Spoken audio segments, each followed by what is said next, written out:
Bonjour, c'est Ursule encore. On est le 1er décembre 2023. Alors, je viens sur la trompette aujourd'hui encore et je viens proclamer le retour de notre Seigneur Jésus-Christ. Amen et alléluia, soyons tous bénis, soyons remplis de sa joie. Amen. Alors, se réjouir du néant. Amen. Se réjouir du néant. Notre monde est là, à cet endroit où il se réjouit des futilités. Il suffit juste de prêter attention à ce qui se passe autour. Et on peut s'arrêter et dire, mais de quoi rient-ils? Pourquoi sont-ils contents? Mais qu'est-ce qu'il y a de si bon et qui fait que les gens rient? Mais si on va regarder, on va voir que c'est juste du néant. Ce qui ne nourrit pas, ce qui ne rassasie pas, des futilités, comme on dit. Et dans Amos 6, le verset 13, notre Dieu nous dit, vous vous réjouissez de ce qui n'est que néant. Vous dites, n'est-ce pas par notre force que nous avons acquis de la puissance? Alors, l'être humain a été amené à se tourner vers le matériel, délaissant Dieu.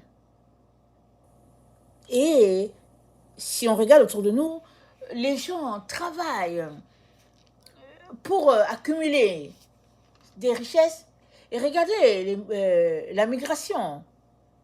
Et regardez, les gens périssent, ils perdent leur vie dans l'eau, dans la mer, parce qu'on leur a dit, dans tel endroit de la terre, on peut travailler, se faire de l'argent et tout.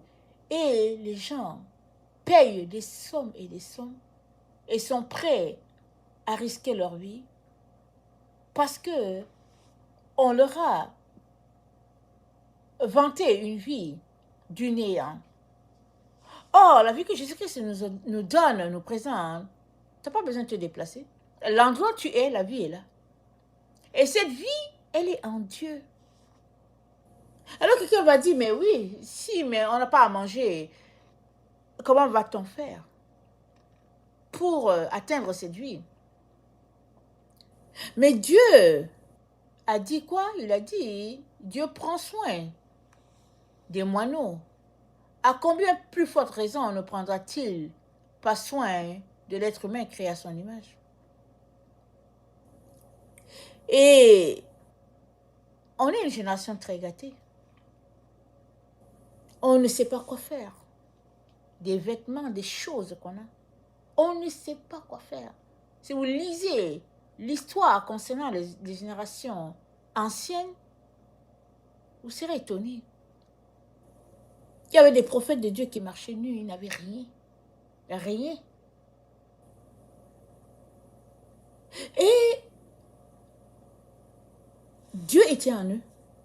Il parlait au peuple. Il révélait les choses de Dieu au peuple. Mais aujourd'hui, on est tellement dans l'opulence.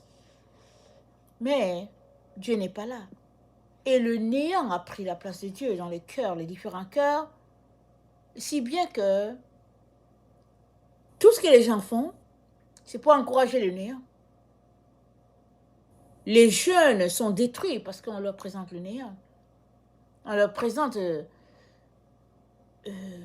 des stimulants pour les perdre. On les tient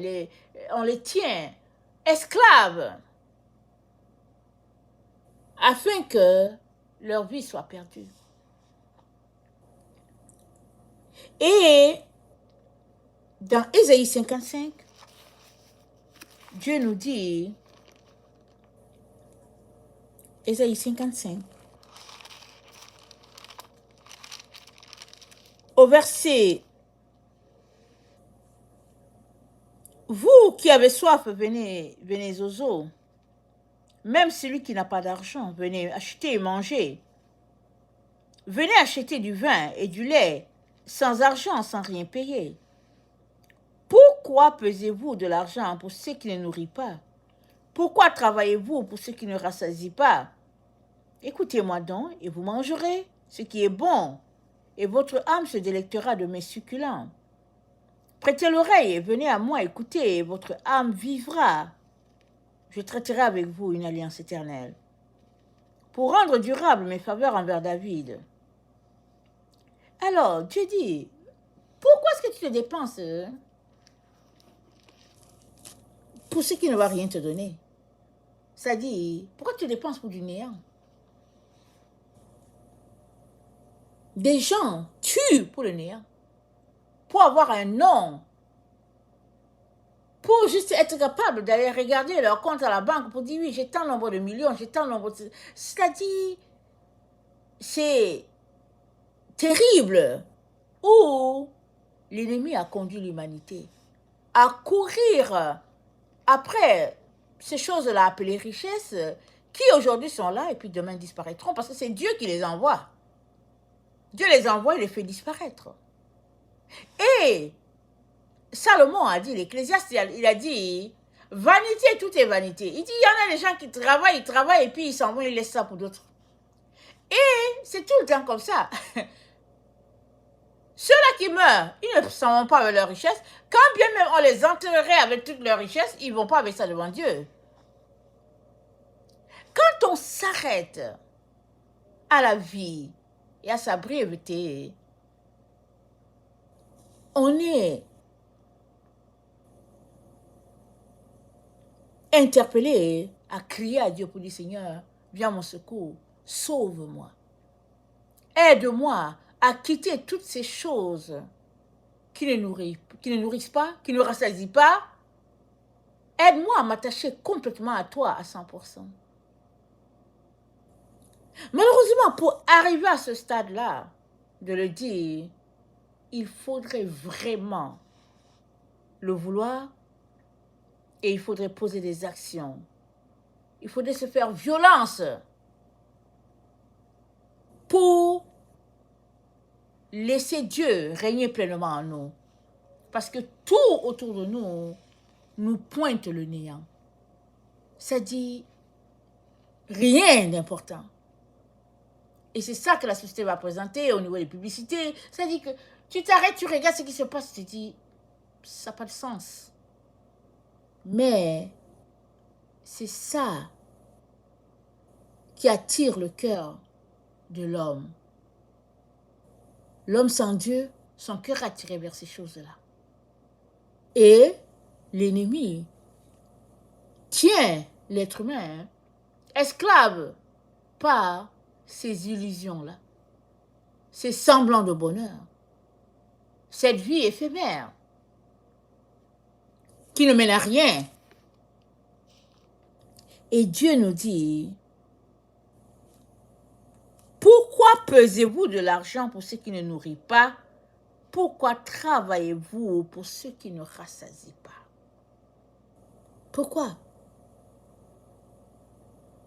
Parce que l'ennemi fait croire à l'être humain que la valeur de la vie se trouve dans ces choses-là, ces choses éphémères-là, ces choses que Dieu dit de fuir. Tout est tourné vers là. Tout est élevé en direction de ce qui ne nourrit pas, de ce qui ne rassasie pas.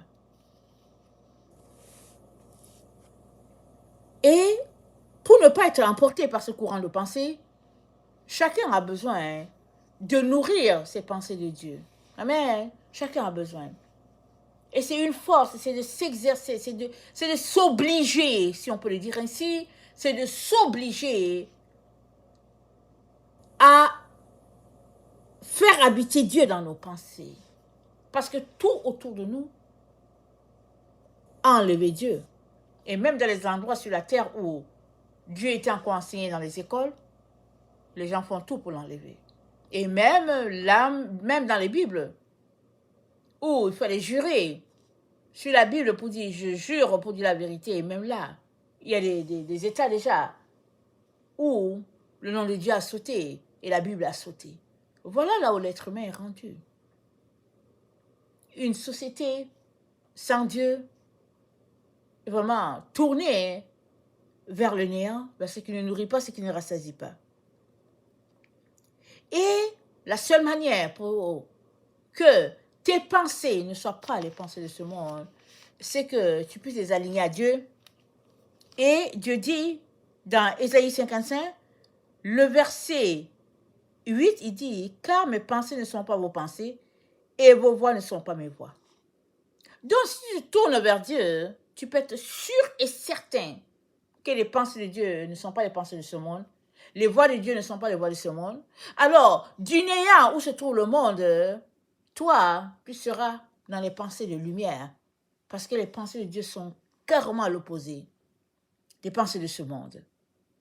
Et c'est ça qu'il faut à l'être humain pour qu'il puisse être un jour uni à son Créateur.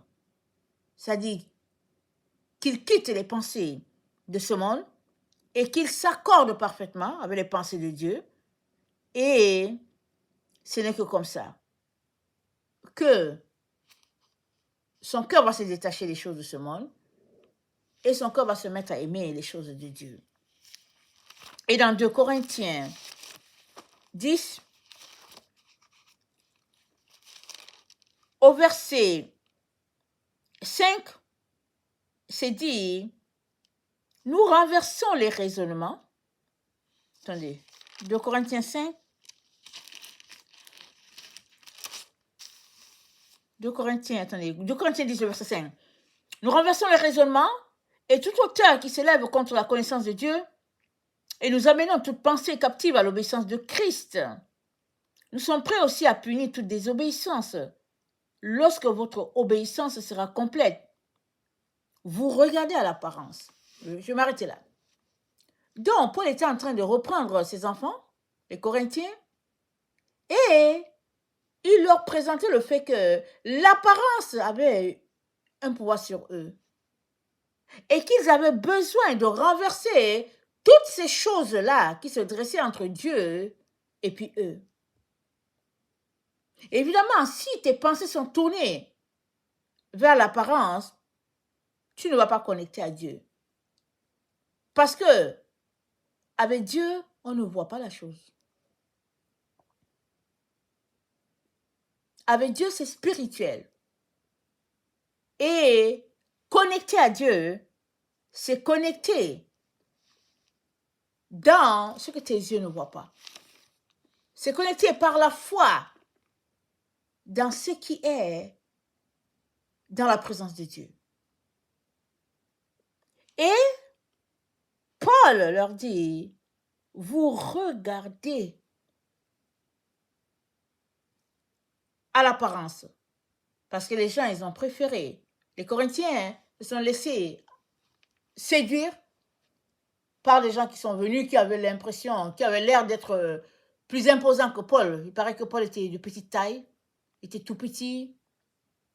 Et quand on le voyait, il paraît qu'il n'avait pas grande valeur. Dieu merci. Amen. Parce que c'est lui qui a persécuté les chrétiens. C'est devenu un être sans grande valeur. Ça veut dire qu'il est devenu tellement, tellement humble que quand tu le regardais, ben voilà, il n'avait pas de place, il n'était pas attrayant. Et la Bible nous dit que Jésus-Christ n'avait rien pour plaire. Méprisé et abandonné les hommes. C'est ça que Jésus était. Et Paul, dans 2 Corinthiens 10, le verset 7, nous présente un peu cette situation-là, où ce n'est pas à l'apparence qu'on doit regarder. Parce que ceux-là qui viennent au nom du Seigneur, très souvent, ils n'ont pas de valeur. Ils ne sont pas significatifs. Et c'est ce à quoi Dieu nous a appelés, de ne pas regarder à ce qui frappe les yeux. Il dit, l'homme regarde à ce qui frappe les yeux, mais Dieu regarde au cœur. Quand le prophète Samuel a été envoyé dans la maison de Jessie pour aller oindre David, Samuel est tombé tout de suite devant la taille de l'aîné. Je ne sais pas si c'est Eliab qui était grand, il était beau. Dieu lui a dit, je l'ai rejeté. Je l'ai rejeté, ne regarde pas ça. Et finalement, quand il ne trouvait personne, il a demandé à Jessie s'il n'y avait pas autre personne. Il a dit oui, j'ai mon dernier, il est au champ. Il dit on va le chercher. Et quand David est venu, l'esprit a dit c'est lui, ouin-le. Il gardait les brebis. Était-il dans un état de saleté ou de propreté? Comment était-il? On peut imaginer comment les gens le traitaient quand son père lui a envoyé donner du fromage à ses frères pendant qu'ils étaient attroupés devant Goliath. David est venu et David a commencé à dire mais qu'est-ce qui se passe? Ses frères ils ont dit hey, espèce de prétentieux, pourquoi qu'est-ce que tu es venu faire ici? On peut déjà imaginer comment il prenait David. David a dit hey, laissez-moi. Laissez-moi, je vous ai apporté à manger et puis je veux savoir ce qui se passe. Et finalement, celui-là qu'on ne voulait pas, c'est lui qui a tué Goliath.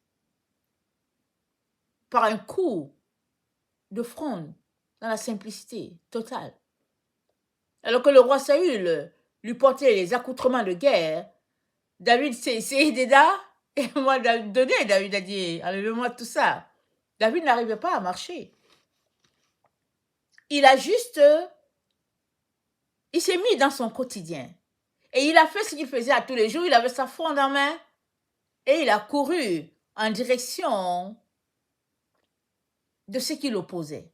Un peu, vous savez, les jeunes, quand ils ont leur fronde, ils courent en direction de ce qu'ils veulent atteindre, de l'objet qu'ils veulent atteindre. C'est juste ça que David a fait. Ce qu'il faisait à tous les jours, il a fait ça. Et la Bible nous dit, il a atteint l'ennemi au niveau de sa tête, en plein, au niveau du front. Pourquoi? Parce que Dieu était avec lui et il a pu abattre l'ennemi d'Israël. Et aujourd'hui, Dieu vient nous parler, nous encourageant à quitter ces choses du néant là qui ne servent à rien, qui nous perdent le temps, qui nous distraient et qui nous séparent des uns des autres et qui nous séparent de Dieu. La société est faite de telle sorte qu'aujourd'hui, si quelqu'un a une Lamborghini, il marche avec ceux qui ont une Lamborghini. Si quelqu'un a un vélo, il se tient avec ceux qui ont un vélo. Et si quelqu'un est piéton, il se tient avec ceux qui sont piétons, etc., etc. C'est-à-dire, tout est par caste. On dit, oh, tel peuple, ils sont dans les castes. Mais c'est toute la terre qui est comme ça. Mais notre Seigneur ne veut pas cela pour nous. Il aimerait tout simplement que nous puissions amener nos pensées à l'obéissance de la croix. Parce que toute désobéissance est un péché. Et la désobéissance, elle est comparable à la sorcellerie. 1 Samuel 15 nous dit, on va lire le passage, 1 Samuel 15.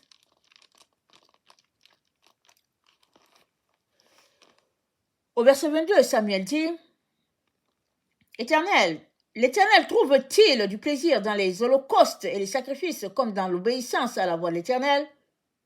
Voici l'obéissance vaut mieux que les sacrifices et l'observation de sa parole vaut mieux que la graisse des béliers. Car la désobéissance est aussi coupable que la divination et la résistance ne l'est pas moins que l'idolâtrie et les téraphins. La désobéissance, équivaut à la sorcellerie et résister à la parole de Dieu équivaut à l'idolâtrie. Waouh! Mais aujourd'hui, les enfants de Dieu appellent idolâtrie quand ça ne fait pas leur affaire.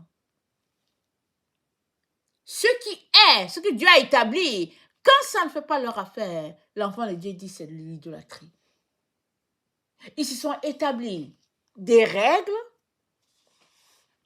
d'adoration, ils se sont établis des lois sur la base des différentes dénominations, et c'est les hommes qui les ont établis.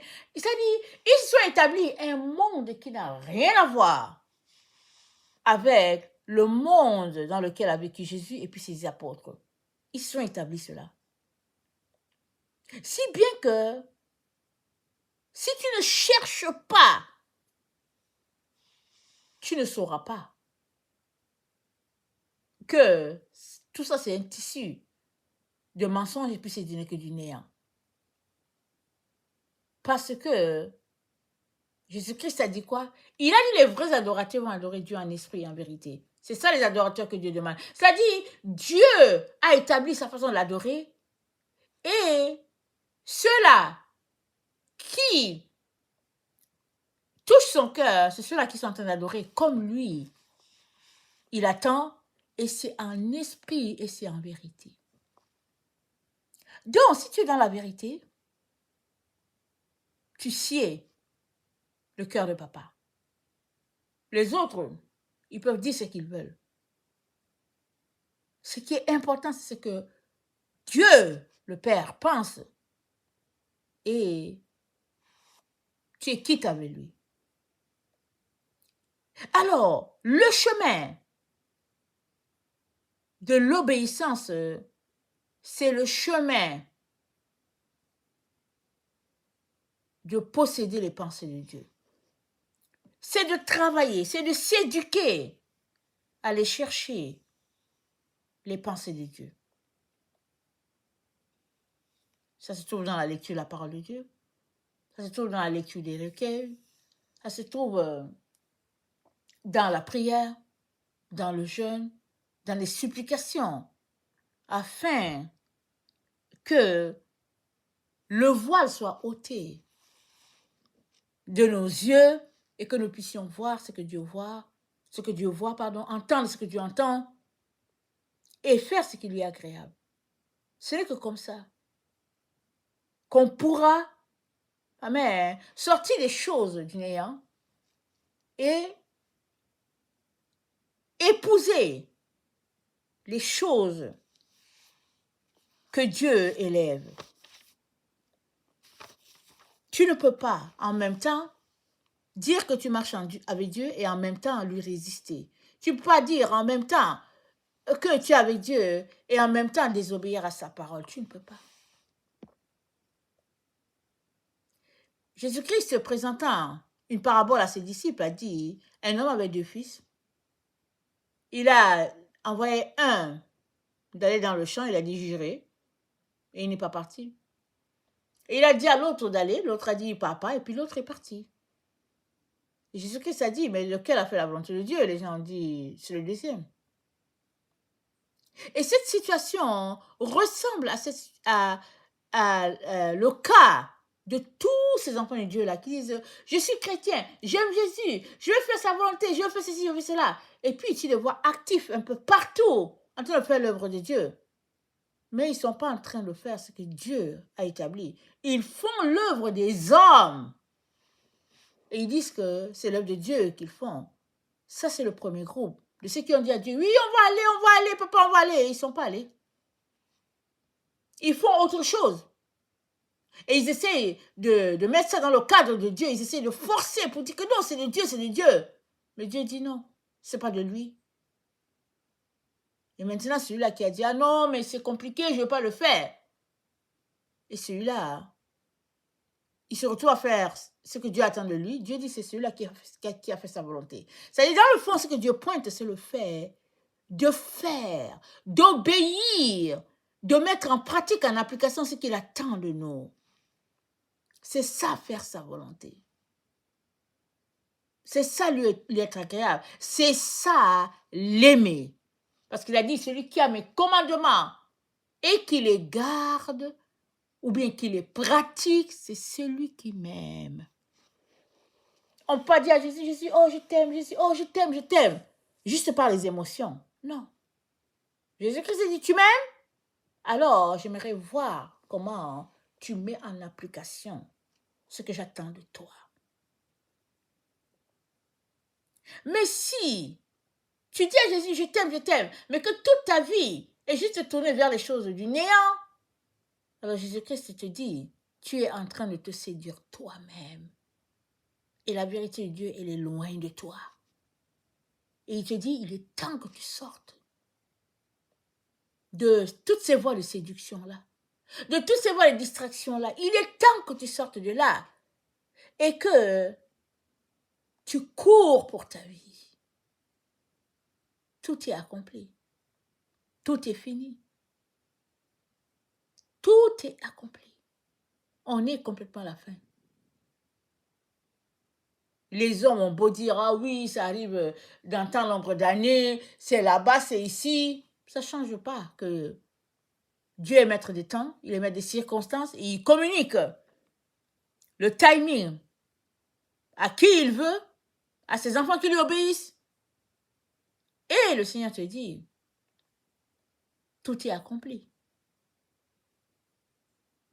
Mais tu ne peux pas, sur la base du fait que tu as été sauvé, tu ne peux pas mener une vie qui ne lui est pas agréable et dire, bon, Jésus-Christ m'a sauvé. Et puis tu es là dans les choses qui ne nourrissent pas, les choses qui ne rassasient pas, tu es dans les choses vraiment néant, ce qui ne servent à rien. Même ceux-là qui n'ont pas Dieu savent que, ah non, mais c'est pas quelque chose qui édifie, mais toi tu es toujours là-dedans, en te convainquant qu'il n'y a pas de problème, parce que Jésus-Christ t'a libéré, et tu es là, dans cette roue-là, en train de te faire berner, et le Seigneur te dit, il est temps que tu sors de là. Et que tu alignes tes pensées complètement avec les pensées de Dieu. Exemple, on est vendredi, c'est déjà le sabbat. Alors, tu peux décider d'observer le sabbat. Ou bien tu dis, ok, oh, c'est compliqué, et puis je vais le faire une autre fois. Cette fois-ci, je n'ai pas planifié, je vais aller faire mes courses, je vais faire ceci. Tu peux justifier tout ce que tu veux. C'est ton droit. Mais Dieu prêtera oreille à tes prières le jour où il verra que, ah, ce n'était pas juste des paroles en l'air. Il est en train vraiment d'observer le sabbat. Il est vraiment en train d'observer les règles. Il est vraiment en train de changer, je le vois. Et là, il va dire, ok, il m'aime, elle m'aime, je vois. Mais si tu passes ton temps à dire, oh oui, je l'aime, il a fait ceci pour lui, oh, je l'aime, mais que tu ne fais rien, alors tu es en train de te séduire, comme dit Jacques 1, à partir du verset 21, 22, 23. Jacques dit, c'est se séduire que de ne pas pratiquer ce que Dieu attend de nous. Et seuls ceux-là qui pratiquent la parole de Dieu seront gardés dans les temps dans lesquels nous sommes. Il dit quoi? Je te garderai à l'heure de la tentation qui va venir éprouver les habitants de la terre. Et il te dit de te réconcilier avec tout ce que Dieu appelle d'important. Il te réconcilie. Et il dit qu'il va nous garder dans le temps de la fin.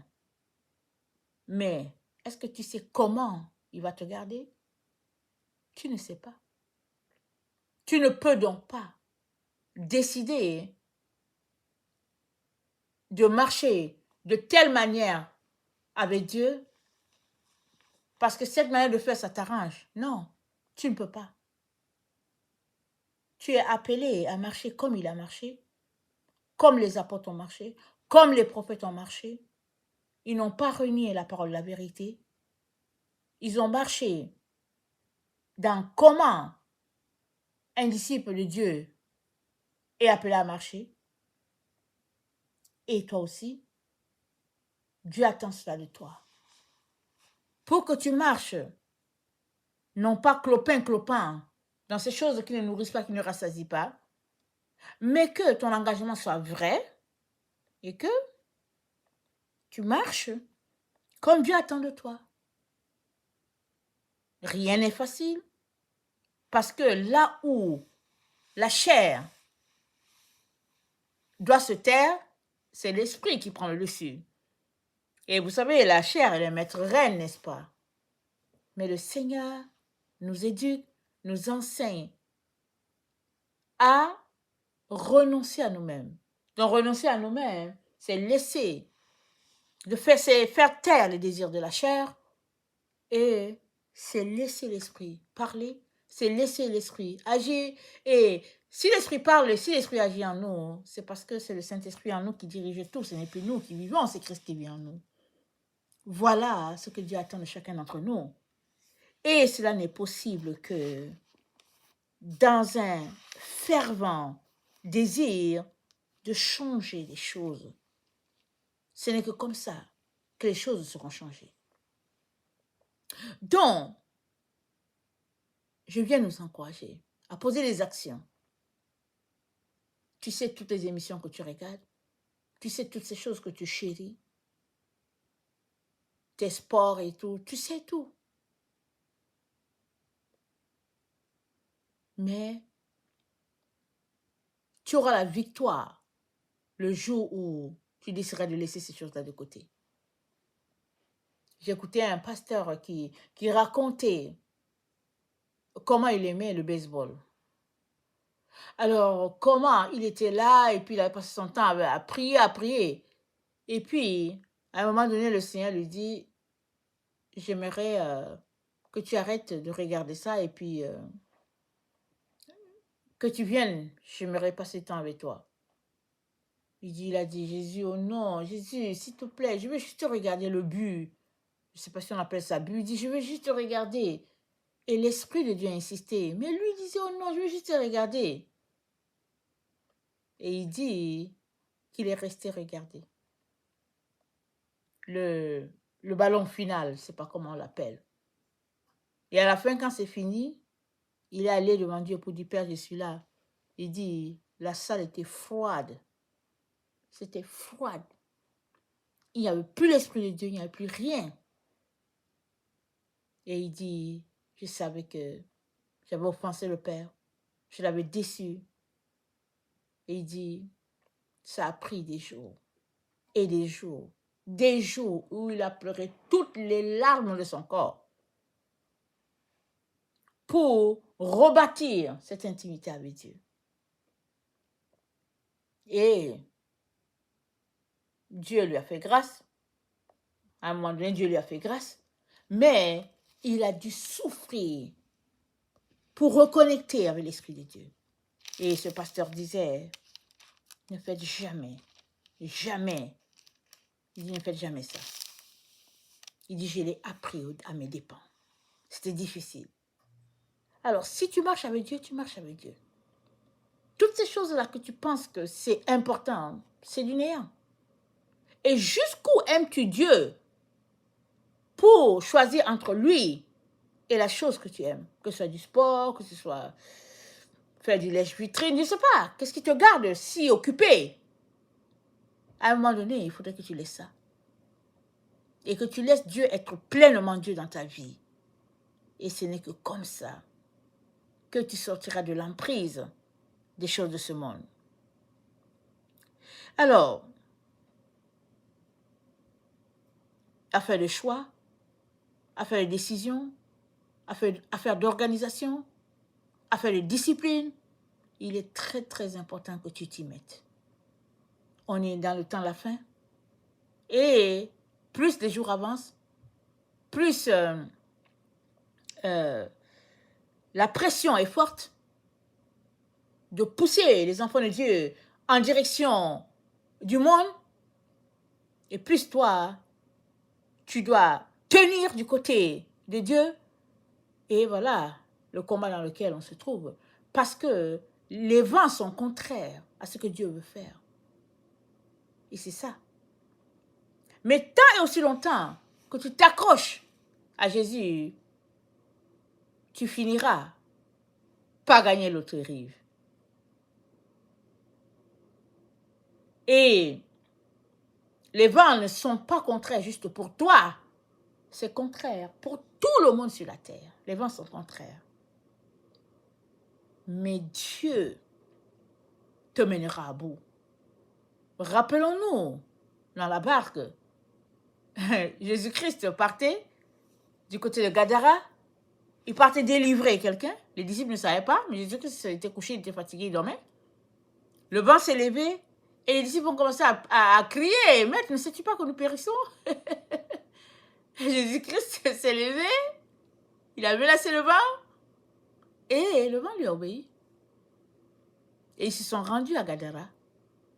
Et la délivrance a été faite. Et les démons sont sortis de l'homme. Et la vie de l'homme a continué. Amen, avec Dieu. Alors qu'avant, c'était loin de Dieu. Les vents se lèvent souvent parce que l'ennemi se sent menacé. Alors il envoie les vents, il envoie les distractions, il envoie toutes sortes de situations. Mais tant et aussi longtemps que tu restes avec Jésus, que tu t'accroches à Jésus, l'ennemi ne pourra rien.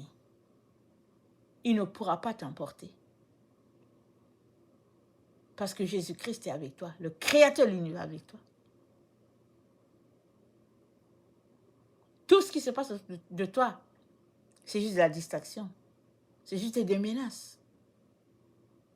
C'est juste pour te faire capituler.